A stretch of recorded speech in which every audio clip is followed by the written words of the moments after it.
दोस्तों, उड़ने की आशा के आज के एपिसोड की शुरुआत में सचिन गहरी सोच में डूबा हुआ नजर आता है। जब सायली उससे पूछती है तो सचिन अपनी चिंता जाहिर करता है। वो कहता है कि उसे उस चोर की हरकत सामान्य नहीं लगती। सचिन को शक होता है कि वो आदमी सिर्फ चोरी करने नहीं आया था, बल्कि इसके पीछे कोई बड़ी गड़बड़ या साजिश है। हालांकि सायली इसे सामान्य घटना मानती है। वो सचिन को समझाती है कि शादी का घर होने की वजह से चोर ने दिन दहाड़े मौका देखकर हाथ साफ करने की कोशिश की होगी।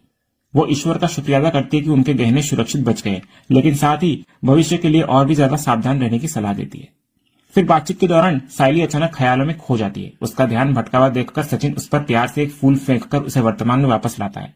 जब सचिन उसकी परेशानी की वजह पूछता है तो सायली कबूल करती है कि उसका दिल बहुत भारी हो रहा है और उसे अजीब सी बेचैनी महसूस हो रही है। ये सुनकर सचिन तुरंत उसके पास बैठ जाता है और उसको अपनी बाहों में भरकर दिलासा देता है। वो कहता है कि वो सुबह से सायली को परेशान देख रहा है और वो उसे इस हाल में नहीं देख सकता। फिर सचिन के पूछने पर सायली रोने लगती है। सचिन को लगता है कि सायली अपनी छोटी बहन जूही की विदाई और शादी की जल्दबाजी को लेकर भावुक हो रही है। वो सायली के आंसुओं को पोंछते हुए उसको समझाता है कि वो चिंता ना करे। सचिन वादा करता है कि वो जूही की शादी में कोई कमी नहीं आने देगा और ऐसा धमाल मचाएगा कि पूरी दुनिया याद रखेगी। वो सायली को भरोसा दिलाता है कि वो हर जिम्मेदारी संभालने के लिए मौजूद है। तभी इधर सचिन का इतना सपोर्ट देखकर सायली भावुक होकर उसको थैंक यू और सॉरी दोनों कहती है। वो मानती है कि वो सचिन जितनी अच्छी इंसान कभी नहीं बन सकती। तो इस पर सचिन उसे टोकता है और खुद को कम आंकने के लिए मना करता है। वो सायली की तारीफ करते हुए उसे दुनिया की सबसे अच्छी पत्नी बताने लगता है। फिर अंत में सायली के चेहरे पर मुस्कान लाने के लिए सचिन एक छोटा सा जादू करता है। वो वहां पर पड़े फूलों को एक स्माइली के आकार में सजा देता है और सायली को दिखाता है कि देख, फूल भी कैसे मुस्कुरा रहे हैं। अगले सीन में घर के बाहर खड़ी रोशनी चिट्टी के आदमी से फोन पर बात करती है। इधर वो गुंडा यानी कि सूर्या शिकायत करता है कि रोशनी की योजना की वजह से घर वालों ने उसकी धोबी घाट के कपड़ों की तरह धुलाई कर दी, इसलिए उसे अब पिटाई के बदले हट जाना चाहिए। तो रोशनी उसकी मांग को सिरे से खारिज कर देती है। वो उसे ही कसूरवार ठहराती है कि उसे चोरी करनी नहीं आती, इसलिए वो पकड़ा गया और खाली हाथ भागना पड़ा। फिर जब वो गुंडा उसको धमकी देता है कि वो सचिन को रोशनी के सारे काले कारनामे बता देगा, तो रोशनी डरने के बजाय उसको उल्टा चुनौती देती है। वो कहती है कि वो जाकर सचिन को सब कुछ बता दे।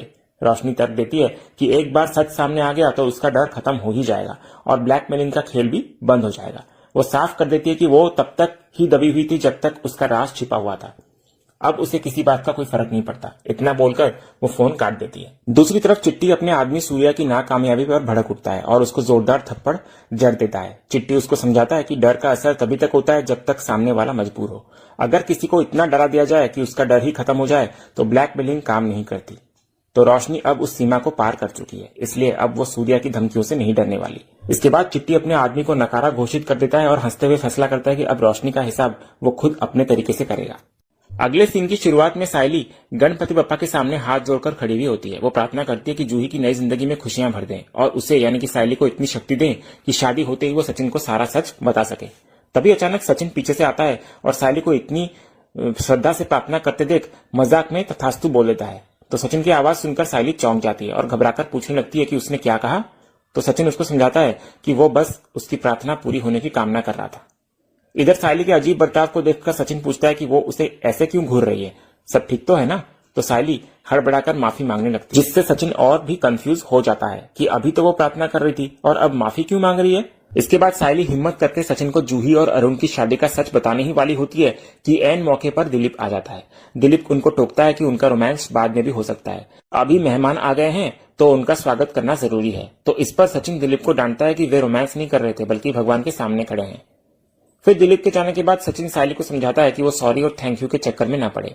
वो कबूल करता है कि पहले वो शादी के खिलाफ था, जिसके लिए वो माफी मांगता है, लेकिन वो खुश भी है कि सायली और परिवार ने उसका इंतजार किया और उसकी पीठ पीछे शादी नहीं करवाई, जिसके लिए वो उनका शुक्रगुजार है।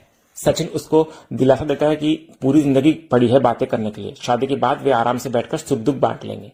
अभी जूही को उनकी जरूरत है, इसलिए उन्हें मेहमानों का स्वागत करना चाहिए। तो सायली भारी मन से हाँ कहती है और सचिन उसको अंदर ले जाता है। दूसरी तरफ शादी के वेन्यू पर सचिन और सायली मिलकर मेहमानों का स्वागत कर रहे होते हैं। आकाश और रिया भी वहां पहुंचते हैं और डेकोरेशन देखकर मंत्रमुग्ध हो जाते हैं और बहुत तारीफ करते हैं। आकाश तारीफ करता है कि सजावट बहुत शानदार है और रिया भी कहती है कि साफ दिख रहा है कि सचिन और सायली बहनी ने ये तैयारी बहुत दिल से की है। उनकी तारीफ सुनकर सचिन बहुत खुश होता है और सायली को इशारा करता है कि देख, सबको पसंद आया। फिर सचिन और सायली आकाश और रिया का फूलों से स्वागत करते हैं। इसके बाद परेश और रेणुका भी आते हैं, तो सचिन और सायली उनका भी आदर सत्कार करते हैं। लेकिन रेणुका अपनी आदत से बाज नहीं आती। वो स्वागत के तरीके को चिंदी बताकर ताना मारती है। वो कहती है कि लोग तो मालाएं पहनाते हैं और चांदी के सिक्के देते हैं, लेकिन यहाँ समझियों का स्वागत भी कंजूसी से हो रहा है।